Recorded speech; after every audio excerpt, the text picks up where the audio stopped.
그래서 우리가 큰 맘 먹고 성경을 좀 내가 제대로 한번 읽어보겠다, 성경 일독을 해보겠다 라고 했을 때에 우리가 만나는 몇 차례의 고비들이 있습니다.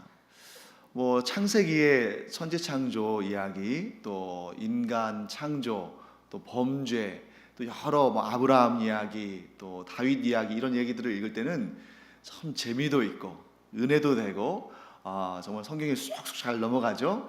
근데 한 두어 차례 고비가 있는데, 첫째는 이제 한 출애굽기 20장쯤 가면 이제 십계명 등장하면서 율법 얘기들 나옵니다. 그러면 그 율법을 읽을 때 이렇게 내가 예수 그리스도를 구주로 영접하면 구원받는다는 믿음이 있는데 이런 율법들을 내가 다 알아야 되나 하는 그런 마음이 들 수도 있고요. 더 큰 고비는 이렇게 족보를 만났을 때입니다. 뭐 좀 읽다가 이 성경을 앞에서 사회를 보는 사회자도, 또 같이 읽는 여러분도 좀 헷갈릴 때도 많고 좀 이렇게 버벅거릴 때도 많잖아요. 그 이름들이 우리에게 굉장히 낯선 이름들이고 그 발음도 우리에게는 좀 익숙하지 않은 히브리어 발음이다 보니까 굉장히 좀 어렵습니다. 그래서 이 족보를 만나면 막 굉장히 뭐 시험에 들기도 하고 또 그냥 넘어가기도 하고 막 그런데, 이처럼 족보는 어려운 그런 부분입니다만 우리가 좀 다르게 다른 관점에서 한번 바라보면 어떨까 하는 그런 생각이 들었습니다. 여러분들이 설교자라면 이 1절부터 17절까지 이 족보를 쭉 보면서 뭐라고 설교하시겠어요? 참 설교 잡기가 힘들 수 있지 않겠습니까? 하지만 우리가 이런 관점에서 한번 보겠습니다. 자, 만약에 여러분의 이름이, 나의 이름이, 혹은 나의 20대 조 할아버지 혹은 50대 조 할아버지의 이름이 성경책에 기록되어 있다면 느낌이 어떠시겠어요? 완전히 색달라지겠죠? 내 이름이 성경책에 기록되어 있고, 혹은 내 할아버지의, 내 증조 할아버지의, 내 고조 할아버지의 이름이 성경책에 기록되어 있다면 그야말로 이 성경을 읽을 때마다 너무 가슴이 벅차고 너무 감격스럽지 않겠습니까? 하다못해 뭐 이순신 장군이나 뭐 세종대왕이나 이런 분들이 여러분들의 족보에 담겨 있다면 그 족보를 얼마나 애지중지 간직하고 사람들에게 자랑하고 하겠습니까? 그러니 이 성경이 처음 주어졌던 그 이스라엘 사람들의 입장에서는 이 족보를 볼 때 이게 지겹지 않은 겁니다. 봐도 좋은 것이고 자랑스럽고 감격스럽고, 또 한 가지, 만약에 성경에 우리가 좀 읽기가 힘들고 하다고 성경에 족보가 없다면, 이런 뭐 역대기나 또 민수기나 또 오늘 마태복음이나 이런 곳에 나오는 족보가 없다면 어떤 일이 발생했을까? 아마도 많은 사람들이 성경은 지금도 그런데 이 족보가 더 없었다면 성경은 꾸며낸 이야기다, 성경은 소설이다, 성경은 신화에 불과하다, 이런 말들을 많이 했을 것 같아요. 그런데 여러분, 여기에 나와 있는 이 사람들의 후손들이 이 당대에는 얼마 되지 않았을지 모르지만 이 사람들의 후손들이 지금 얼마나 많이 이 세상에 퍼졌겠습니까? 그 한 사람 한 사람이 이 성경의 역사성의 증인이라는 것이죠. 사랑하는 성도 여러분, 그런 의미에서 본다면 성경에 나와 있는 족보는 정말 지루하고 고리타분하고 좀 읽기 어렵고 한 그런 부분입니까? 아니면 참 은혜가 되고 감격이 되고 복된 글입니까? 참 은혜가 되고 감격이 되고 복된 글들이죠. 또 한 가지가 있습니다. 자, 여러분과 제가 언젠가는 우리 육신이 죽어서 언젠가는 천국에 가서 하나님을 배울 날이 있지 않겠습니까? 그때 여러분 천국 가면은 무엇을 볼까요? 자, 일단 하나님을 뵙겠죠. 그리고 오늘 족보에 나오는 아브라함도 볼 것이고, 또 다윗도 볼 것이고, 또 예수님도 볼 것이고요. 그리고 사도 바울도 볼 겁니다. 근데 그거 말고, 그분들 말고 또 볼만 우리가 목격하게 될, 우리가 보게 될 것이 있는데, 그게 뭐냐면 생명책입니다. 하나님 앞에 이 생명책이 펼쳐져 있는데 거기에 우리의 이름들이 있을 거예요. 그래서 오늘 이 마태복음 1장의 성경의 본문은 우리가 장차 천국에서 보게 될 생명책을 미리 맛보는 겁니다. 여기에 아브라함의 이름이 있고 다윗의 이름이 있고 또 요셉의 이름이 있고 하듯이 천국에 가면 여러분들의 이름이 있고 여러분들의 아들들, 딸들의 이름이 있고 여러분들의 손주들, 여러분들의 후손들의 이름이 있을 줄 믿습니다. 그래서 이 시간 제가 간절히 이렇게 축복합니다. 여러분과 여러분들의 자손들과 여러분들의 후손들 가운데 단 한 명도 빠짐없이 모든 여러분들의 가문의 사람들 전체가 예수 그리스도를 구주로 영접해서 하나님의 생명책에 기록되는 이런 영광스러운 은혜가 있기를 간절히 축복합니다. 거기서 그치지 않아요. 또 여러분들을 통해서 여러분들이 또 복음을 증거하고 전도하고 해서 여러분들을 통해서 또 수많은 사람들이 그 생명책에 기록되기를 간절히 축원합니다. 그래서 여러분 분명히 이런 날이 있을 겁니다. 여러분과 제가 천국에 올라가서 하나님을 배울 때 전혀 이 세상에서 한 번도 본 적도 없고 그 이름도 모르고 얼굴도 모르는 사람이 와가지고 성도님 참 감사합니다. 성도님이 나를 전도해서 내가 예수 그리스도를 구주로 영접해서 구원받고 이 생명책에 기록돼서 오늘 이 천국에서 영생의 복락을 누리게 됐습니다. 그러면서 막 부를 거예요. 얘들아 이리 와봐라, 이리 와봐라. 얘는 내 아들이고 얘는 내 손주고 얘는 내 10대 손이고 얘는 내 뭐 이러면서 우리가 처음 보는 사람들이 막 구름대처럼 몰려들면서 고맙다고 감사하다고 여러분들의 손을 잡으면서 감사의 표현하고 격려하는 은혜가 있기를 간절히 축원합니다. 그래서 사도 바울이 이렇게 말합니다. 내가 받을 상급이 뭐냐? 나는 이 땅에서 받을 상급에 대해서 욕심이 없다. 그런데 내가 받을 상급은 내가 예수 그리스도의 복음을 증거해서 구원받은 여러분이, 당신들이, 너희들이 곧 내가 받을 상급이다. 사랑하는 성도 여러분, 우리가 때를 얻거나 얻지 못하거나 복음에 항상 힘쓰고 기도해야 할 목적은 그들이 곧 우리가 천국에서 받을 영원한 상급이기 때문인 줄 믿습니다. 이렇게 여러분들이 이제 좀 관점이 달라졌죠. 그래서 마태복음 1장의 족보를 보면 이분들처럼 한번 보세요. 여러분 이 이름 여러분들 들어본 적 있습니까? 뭐 예를 들어서 스알디엘, 뭐 아비웃. 성경을 열심히 읽으셨으면 좀 아시겠습니다만 대부분 잘 모르거든요. 그렇게 이름을 모르는 사람인데도 이 족보에 들어가 있지 않습니까? 성경에. 왜 그랬어요? 이 사람들이 믿음으로 반응한 하나님의 사람들이기 때문입니다. 그래서 이렇게 이제 우리의 마음을 좀 새롭게 하고 이 본문을 볼 텐데요. 이 본문을 자세히 들여다보면 몇 가지 좀 특이한 점을 발견하게 됩니다. 그래서 제가 그 몇 가지를 좀 여러분들과 함께 나누기를 원하는데요. 첫째, 이 족보가 아브라함부터 예수님까지의 모든 대수를 다 기록한 것이 아니라는 거예요. 구약을 여러분들이 참 자세히 읽어보시면 지금 여기에 나와 있는 사람들보다 훨씬 많은 대수들이 기록되어 있습니다. 예를 들면 다윗의 경우는 지금 아브라함의 14대 손인 것처럼 기록되어 있는데 사실은 14대 손이 아니에요. 훨씬 더 많습니다. 왜 그러면 마태는 있는 그대로 족보를 기록하지 않고 이렇게 변경을 시켰을까? 한번 우리 살펴봐야 할 필요가 있는데요. 여러분 이 족보에서 제일 중요한 사람 한번 3명만, 제일 중요한 인물 3명만 한번 여러분들이 선택해 보세요. 자, 잠깐 눈으로 훑어보시면서 가장 중요한 인물 3명만 골라보시죠. 자, 전체를 읽으려면 너무 시간 많이 걸리잖아요. 힌트를 드리겠습니다. 1절에 다 나와요. 첫 번째 인물 누굽니까? 아브라함. 두 번째 아브라함. 두 번째 인물 누구예요? 다윗. 세 번째 인물은 예수님. 그러니까 이 3명에서 모든 내용이 결정이 됩니다. 자, 아브라함은 우리가 뭐라고 부릅니까? 별명이 있죠? 믿음의 조상. 자, 그럼 다윗은 어떤 왕이에요? 하나님께서 참으로 기뻐하시는 최고의 왕이잖아요. 예수님은 그 둘을 합쳐놓은 것 이상입니다. 그래서 아브라함은 믿음의 조상인데 아브라함의 믿음과 같은 믿음으로 반응하는 사람들, 그 사람들의 왕으로 오신 메시아가 누구라는 거예요? 예수님이시다 하고 얘기하는 것입니다.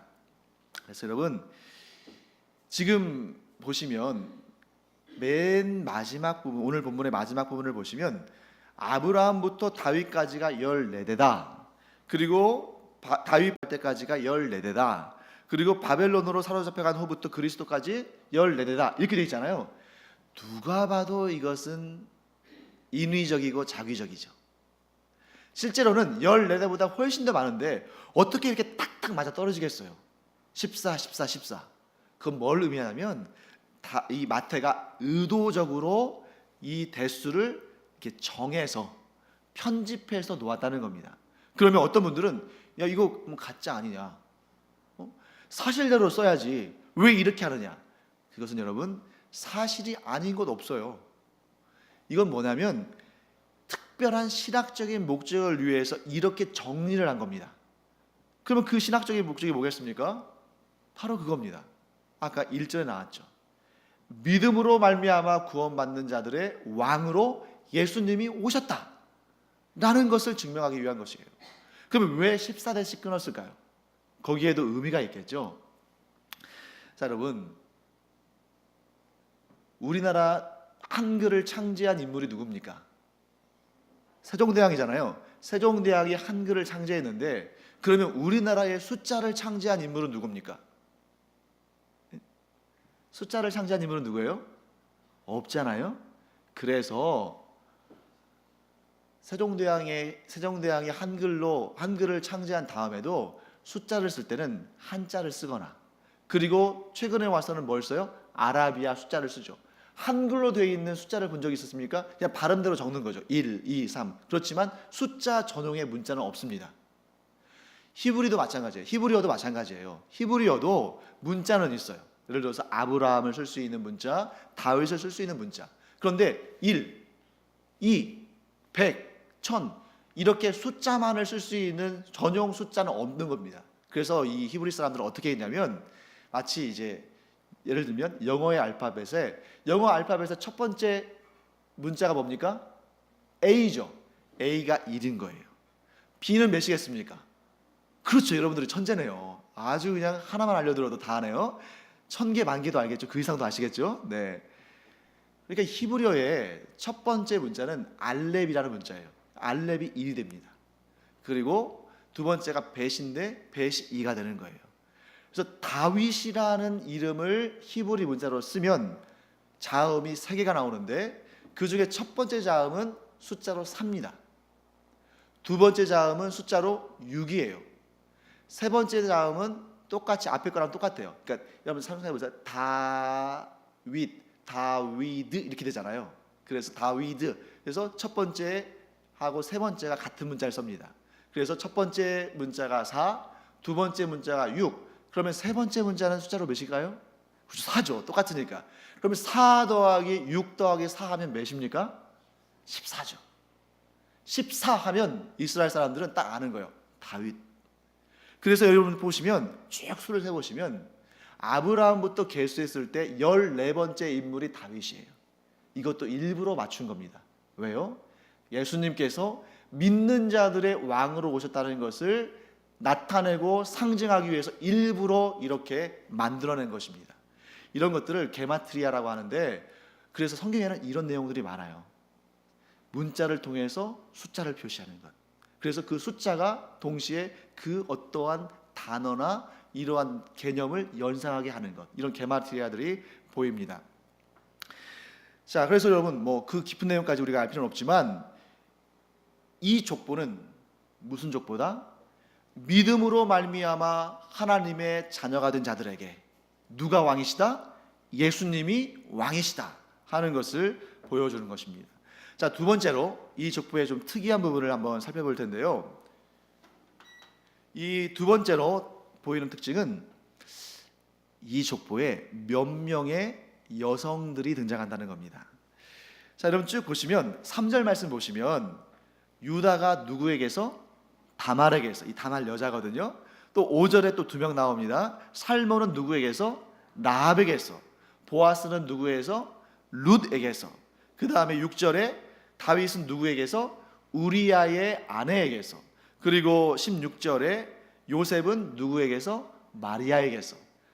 몇 명의 여인이 등장합니까? 5명. 4명은 구약 여인들, 1명은 신약 여인들. 여러분, 지금 이게 계보잖아요. 계보는 자식을 낳았으니까 이어지죠. 자식을 낳았다면 남편만 있어서는 안 되고 부인도 있어야죠. 그러니까 지금 이 족보에 이 40명이 넘는 사람들이 등장하는데, 이 사람들이 전부 결혼을 했으니까 자식을 낳지 않았겠습니까? 그런데 정확히 말하면 이 족보에 41명이 등장합니다. 이것도 잠깐 언급할까요? 14대씩 3번이면 14 곱하기 3은 41이죠. 맞습니까? 14 곱하기 3은 41인가요? 아니죠. 그렇죠. 42죠. 그러면 42명의 남자들이 등장해야 되는데 정작 꼼꼼히 한번 계산해 보세요. 제가 꼼꼼히 계산해 봤어요. 살펴봤습니다. 42명이 아니고 41명이 등장해요. 왜 그럴까요? 누군가 한 명이 중복됐으니까 그러겠죠. 그 중복된 사람이 누구냐면 여고냐라는 사람입니다. 여고냐. 그래서 왜 이 사람이 중복이 되냐면, 이스라엘이 바벨론에 의해서 나라가 멸망합니다. 그 후로는 포로로 살아가고 식민지로 살아가요. 그런데 그 이스라엘이 주권을 가진 그 이스라엘 주권 시대의 마지막 사람이 여고냐예요. 마지막 왕이. 근데 이 사람이 이제 이 바벨론으로 포로로 끌려가는데, 이 포로 시대를 열어가는 첫 번째 사람이 되기도 하는 겁니다. 그러니까 양쪽에 하나씩 다리를 걸치고 있겠죠. 그래서 41명이 되는데, 41명이 등장하면 부인도 41명이 등장해야 할 것 같은데, 여성은 몇 명이 등장한다고요? 5명. 그러니까 어떤 분들은 아마 이렇게 생각할 겁니다. 특히 이제 기독교에 대해서 조금 이렇게 안 좋은 눈을 가지고 보는 분들은, 기독교는, 특히 이 성경은 너무나 성차별적이다. 여성을 차별한다. 지금이 어떤 시대인데 이렇게 여성차별적인 전근대적이고 고리타분한 종교를 우리가 믿을 필요가 있느냐, 이렇게 말할 수 있습니다. 그렇다면 여러분 생각해 보시죠. 아브라함은 지금으로부터 최소 4,500년 전 인물이에요. 그 다음에 이 중에서 맨 마지막에 등장하는 예수님도 지금으로부터 2000년도 더 된 시대를 살아가던, 또 이 땅에서 성육신하신 분이십니다. 그러니까 예수님은 하나님이시기 때문에 영원하신 분이지만, 이 땅에 공생의 활동을 하실 때 그 시기가 2000년 전입니다. 만일 여러분 2000년 전, 5000년 전 사람들에게 오늘날 우리가 가지고 있는 이 문화의 잣대, 이 윤리적인 개념, 이 시대상을 가지고 말하면 그 사람들이 알아들을 수 있을까요? 없을까요? 못 알아듣죠. 마찬가지입니다. 오늘 이 시대를 살아가는 우리의 문화나 풍습이나 법이나 제도가 2000년 후, 5000년 후에 인류에게 전달되고 보여진다면, 그들도 오늘 우리가 생각하는 것처럼 왜 그때는 그랬을까? 아마 이러지 않을까요? 당연한 거죠. 그러니까 하나님께서 이 5000년 전, 2000년 전에 살아가던 사람들에게 성경을 주실 때에 그들의 수준에 맞게, 그들의 눈높이에서 말씀하셨지, 2000년 후에 혹은 5000년 후에 눈높이에서 말씀하지 않으셨다는 거예요. 그렇기 때문에 오늘날 우리는 5000년 전, 2000년 전의 시대의 모습들을 해석해 가면서 성경을 봐야 되는 것입니다. 자, 그러면 여러분 2000년 전, 5000년 전의 시대로 여러분들이 타임머신을 타고 가서 한번 생각해 보십시오. 그 당대에는 여성의 이름이 족보에 올라가는 것이 이상한 일이에요. 여러분 앞에 있는 구약시대에 있는 족보들을 쭉 보십시오. 그러면 여성의 이름이 거의 언급이 없습니다. 있으면 그게 특이한 거죠. 그러니까 우리가 이렇게 질문을 이렇게 바꿔봐야 됩니다. 어떻게 바꿔야 되냐면, 왜 마태복음 1장에는 이 족보에는 여성이 5명밖에 등장하지 않는가? 이게 아니고, 왜 마태복음 1장의 족보에는 여성이 5명씩이나 등장하느냐? 이렇게 우리가 질문을 바꿔야 됩니다. 그럼 여러분, 왜 마태는, 또 왜 마태를 영감하신 하나님은 이 족보에 5명이나 되는 여성을 등장하게 하셨을까? 그 이유를 우리가 알아봐야겠죠. 다 살펴봤으면 좋겠는데, 그러면 한 또 두어 시간 해야 되니까 대표적으로 몇몇만 제가 한번 살펴보면서 그들에게서 발견되는 공통의 특징을 한번 살펴보겠습니다. 여러분, 첫 번째로 등장하는 여인은 3절 말씀에 나오는 다말이죠. 다말. 좀 생소하실 수도 있는데요. 유다가 다말에게서 베레스와 세라를 낳았다고 되어 있죠. 이 베레스와 세라, 이 베레스와 세라까지를 포함하면 42명인데, 그런데 세라는 사실 같은 대수잖아요. 그러니까 41대가 등장하는 겁니다. 유다가 다말에게서 베레스와 세라를 낳았다고 되어 있으니까 여러분들은 이 다말이 유다의 아내인 것처럼 생각되시겠습니다만, 물론 이제 그렇게도 됩니다만, 원래 다말은 유다의 큰 며느리예요. 며느리입니다.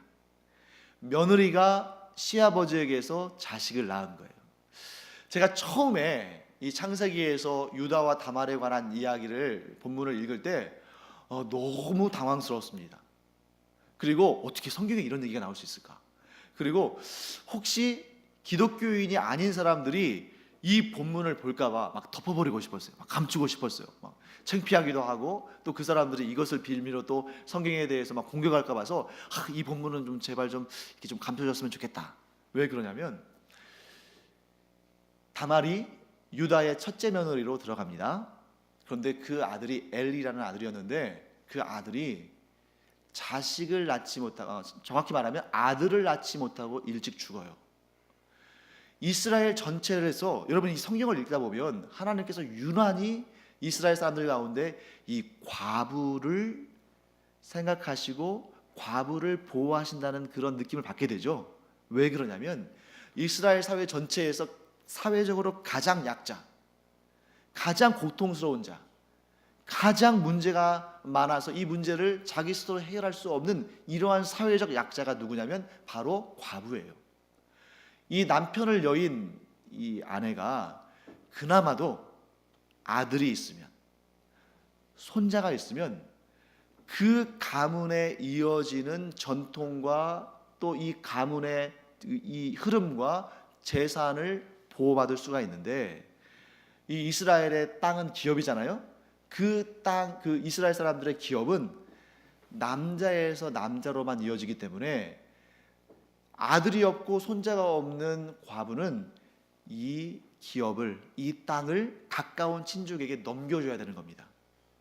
그러니까 이 얼마나 이 홀로 된 여인들이, 아들이 없는 여인들이 얼마나 비참해요. 그러니까 하나님께서 이 여인들을 보호하기 위한 사회적인 장치를 만드셨는데, 이게 뭐냐면 계대 결혼이라는 겁니다. 계대 결혼. 이게 뭐냐면, 아들이 없이 죽은 남편, 그 남편의 형제나, 형제도 없으면 가까운 친족들이 이 여인을 맞아들이는 겁니다. 그리고 그 사이에서 아들을 낳아주는, 아들은 누구의 계보를 이어가냐면 살아있는 육신의 아버지가 아니라 죽은, 즉 어머니의 남편, 그 죽은 그 아버지가 되는 거죠. 정확히 이 아버지가 되는지도 잘 모르겠어요. 예, 그래서 그 가문을 이어가고 이의 생존과 존엄과 겁니다. 그러다 보니까 이게 반갑지가 않은 거예요. 왜 반갑지 않냐면 내 몫으로 돌아오는 게 없거든요. 그러니까 죽은 형제의 재산을 지켜주는 것이고 명예를 지켜주는 거기 때문에 내 몫으로 돌아오는 게 없습니다. 그것으로 그치는 게 아니라, 만일 그 죽은 형제가 빚이라도 많이 지고 죽었다면 그 빚을 떠안아야 돼요. 그러니까 손해가 막심하죠. 유다의 둘째 아들이 오난인데, 오난이 이 다말을 맞아들이고서는 나한테 들어올 유익이 전혀 없으니까 어떻게 했어요? 자식을 낳지 않으려고 일부러 스스로 피임을 합니다. 그것이 하나님 보시기에 너무 그 생명도 걷어가 버리셔요. 그러니까 또 자식을 낳지 못하고 죽었잖아요. 둘째 아들도. 그러면 이제 셋째 아들이 이 다말을 책임져야 되는데 아직 장성하지 못한 미성년자였어요. 그래서 유다가 뭐라고 말하냐면, 속으로는 이렇게 생각합니다. 괜히 이 셋째 아들마저 죽었다가 얘도 죽으면 나는 그야말로 내 대를 하나도 없겠구나. 좀 약간 속된 말로 이제 좀 좋지 않은 말입니다만, 자식을 잡아먹은 며느리다, 이렇게 생각한 거예요. 그래서 말로는 때까지 네가 좀 기다리고 있어라 그랬는데, 장성해서 성이 됐는데 여전히 그 아들과 이 단례를 못하는 겁니다. 주지 않고 다말이 어떻게 했냐면 자기를 못 알아보게 온몸을 가리고 그 시아버지가 가는 길목에 서 있었어요. 근데 그 당대에는 매춘부, 이 몸을 파는 여성들이 이렇게 온몸을 가리는 풍습이 있었는데 이 유다의 아내가 이 세상을 떠납니다. 그러니까 외로운 상태에서 온몸을 가린 그 여인이 매춘부인 하룻밤을 지내요. 근데 나중에 알고 보니까 그 여인이 매춘부가 아니고 누구예요? 자기 며느리였던 겁니다. 여러분, 만약에 이렇다면 속임을 당한 것 같고 정말 자기 자존심도 상할 것 같은데 유다가 그때 뭐라고 말하냐면 내 며느리가 나보다 의롭다 라고 말을 해요. 여러분, 의롭다라는 개념이 나오면 해야 되는데 보통 우리가 이제 의롭다 하면 의협심도 강하고 막 불의를 못 참고 막 이렇게 어려움을 당하면 막 먼저 나가서 막 이렇게 다 조절하고 막 이런 것들을 의롭다고 생각하기 쉬운데 성경에서 말씀하실 때 의롭다는 것은 약속과 관련됩니다. 하나님은 의로우시고 이런 말 많이 하잖아요. 하나님께서 의로우신 이유, 하나님께서 우리와 맺은 언약을 반드시 지키시기 때문에 하나님께서 야곱과 맺은 언약 반드시 지키셨죠. 아브라함과 맺으신 언약 지키셨죠. 우리와 맺은 언약 뭐예요? 예수 그리스도를 구주로 영접하면 내가 너희를 죄 없다 하고 나의 자녀로 삼겠다. 이 약속을 지키십니다. 그렇기 때문에 하나님은 의로우신 거예요. 반면에 이스라엘 백성들이 의롭지 않은 이유는 그들이 뭐 어디 가서 맨날 도둑 살인하고 강도짓하고 그래서 의롭지 않은 것이 아니라 하나님과 맺은 언약을 지키지 않았기 때문에 그들이 불의한 겁니다. 오직 하나님만 섬기겠다고 해놓고서 저 기웃거리고 금오스 신 앞에 가서 기웃거리고 그러니까 하나님과의 약속을 깨뜨렸기 때문에 그들이 불의한 겁니다. 다말은 왜 의로운 여인이었습니까? 하나님께서 자식 없이 죽은 남편의 대를 이어갈 그러할 남편을 주시겠다고 하나님께서 약속하셨잖아요. 이 계대결혼이라는 이 법을 통해서. 그러니까 이 약속을 다말은 철저하게 믿은 겁니다.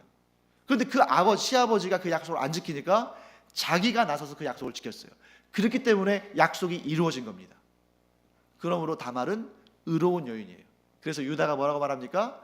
내 며느리 다말은 나보다 의롭다 라고 말한 것입니다. 만일 유다가 끝까지 다말에게 아들을 주지 않았다면 다말은 그 어디에도 의지할 데 없고 가장 비참한 여인이 되었겠죠. 그러나 하나님께서는 이 일을 통해서 역사하셔서 유다의 아들들은 아니지만 유다에게서 아들을 낳고 그 아들이 대를 이어가면서 나중에 누구까지 이어집니까? 예수님까지 이어지는 것을 보게 됩니다. 한 명만 더 보겠습니다. 이제 첫 번째 다말을 봤으니까 이제 마지막 마리아를 한번 볼까요? 여러분, 마리아는 너무들 잘 아시죠? 동정녀로서 성령으로 잉태되어 예수님을 낳으셨잖아요. 근데 여러분, 사람들이 그걸 알아주겠습니까? 참 마리아의 처지를 생각하면 너무나 정말 두렵고 떨리는 그런 상황이에요. 어느 날 마리아가 이렇게 요셉과 약혼을 했습니다. 요셉과 약혼을 한 다음에 이제 결혼할 날을 이제 기다리고 있습니다. 아직 결혼까지는 하지 않았어요. 근데 이스라엘은 여러분 특이하게도 약혼의 법적인 효력이 결혼과 똑같아요. 그래서 보통 이제 오늘날 사람들은 이럴 수 있겠죠. 약혼했습니다.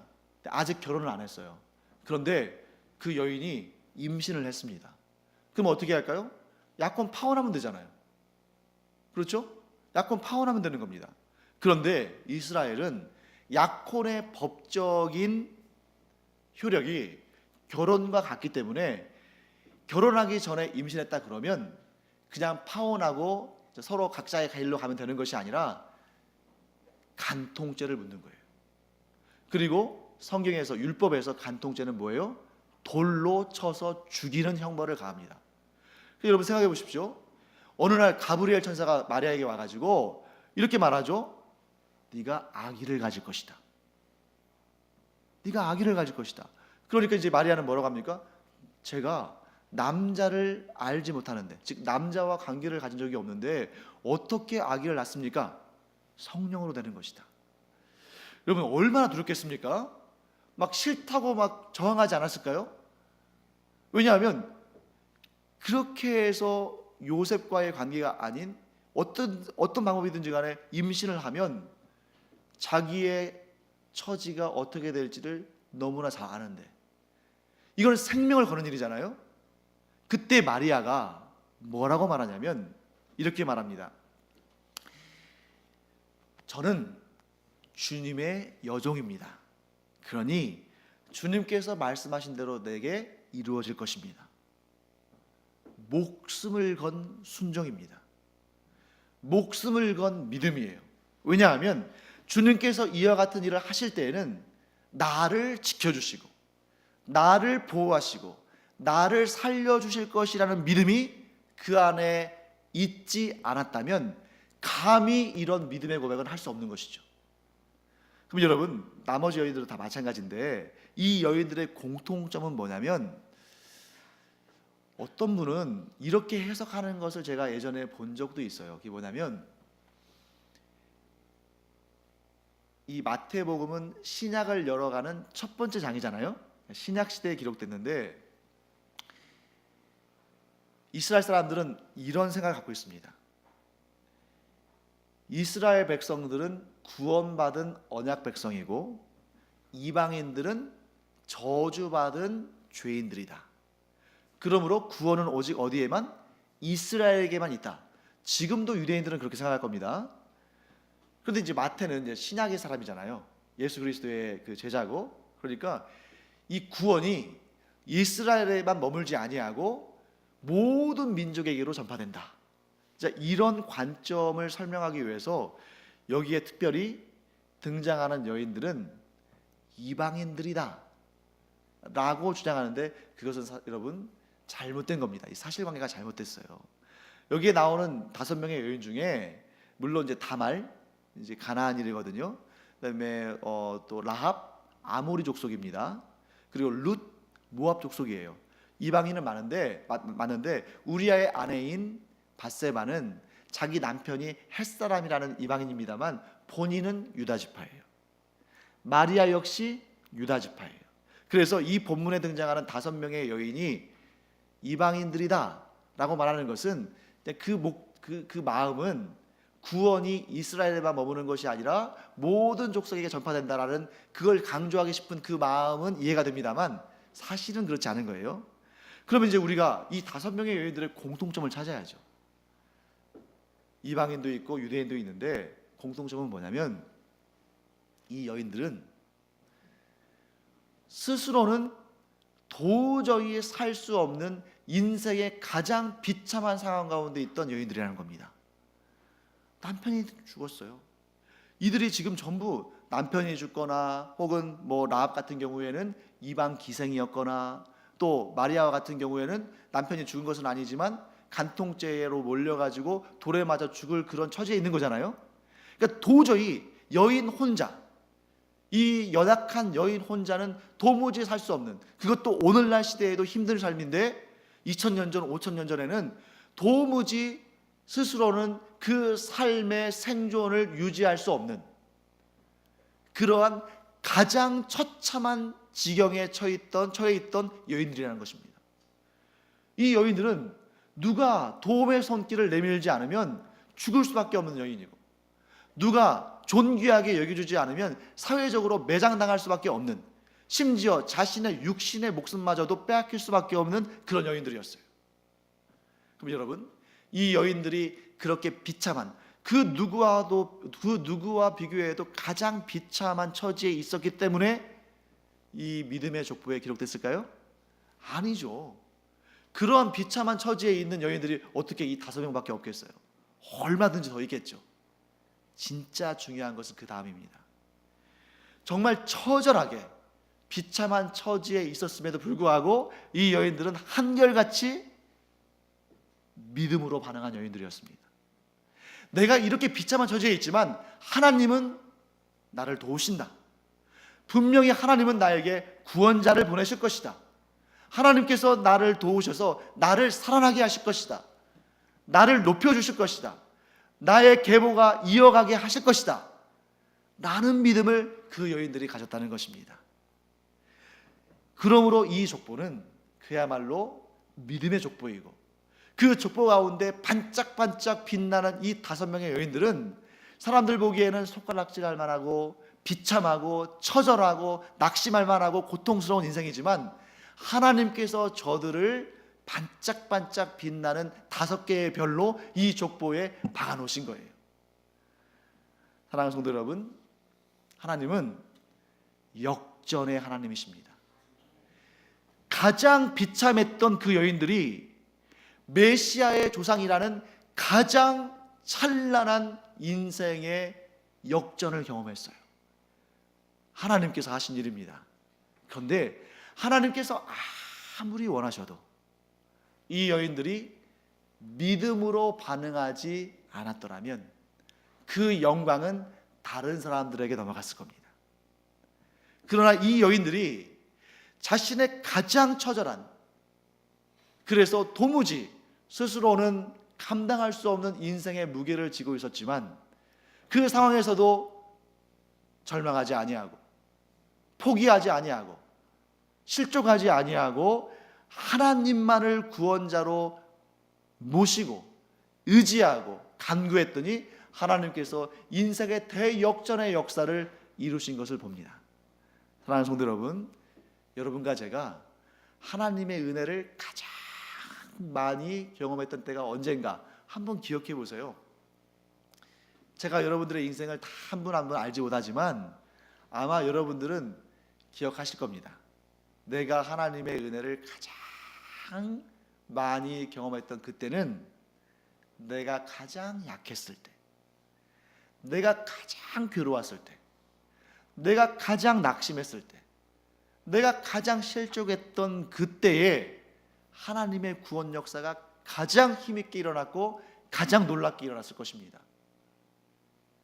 바로 하나님은 우리가 그 절망의 순간에도 하나님을 믿고 하나님을 의지하기를 그치지 않을 때, 여전히 하나님을 신뢰하고 하나님을 붙잡을 때 반드시 우리를 붙잡아 일으키시며 역전의 큰 은혜를 베푸시는 줄 믿습니다.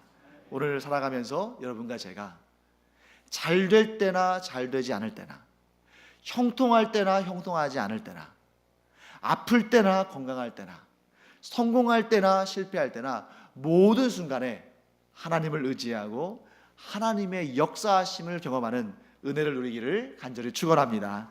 기도하겠습니다.